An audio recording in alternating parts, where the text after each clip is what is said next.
उफ, यो गर्मी पनि कति गर्मी हो। त्यही माथि घरमा काम लथा लिङ्ग छ। होइन यो विक्रम कहाँ गएको छ?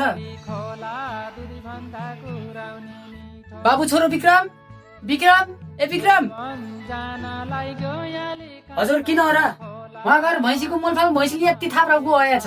भर्खर त त्यत्रो बारी खुनिरहेको छु, एकछिन टिभी हेर्छु अनि एकछिन पछि गर्दा हुन्न र? अब त्यो तैँले भाइ तेरो बाउले आएर फालिदिन्छ। छिटो गुरुको चाहिँ त्यो गएर मोलफाल अनि त्यसपछि टिभी हेर्ला। मोल फालेर आइसकेपछि अब त त्यो काम पनि सकिसक्यो। अब त मस्त गरेर टिभी हेर्ने, अरू केही थाहा छैन मलाई। बुहारी नानी जाँदा जाँदा पेट कटक्क खाटो अलिक पानी सकेर चाहिँ पानी लगाएर हालिदियो। बुहारी नानी जाँदा छिटो मार्यो मलाई।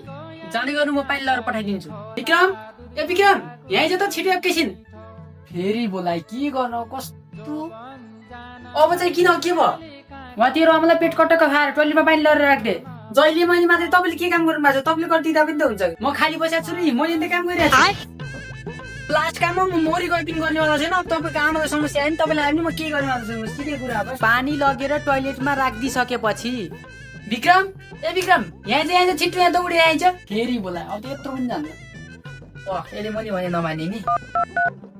हेलो विक्रम बाबु, तिम्रो छोराले ढल्या सिङको भाँजेन। दुनियाँको छोराले काम गर्छन्, तिम्रो छोरालाई कसरी ठिक पार्ने के गर्ने मैले अरू केही जान्दैन। मैले फोन काटेँ। ल तिम्रो छोरालाई सम्झाऊ। हेलो हजुर बाबा। तँ साला घरको एउटा काम गर्नुहोस्, खालि बराल लिएर हिँड्छस् रे। म घर आउन नपरोस् बुझिराख। फुर्सद छैन पर्छ चटारो, अभागियो पुरपुरोमा सधैँ छ टारो। खानु नपिउनु हजुर लाखर लाखर हिँड्यो।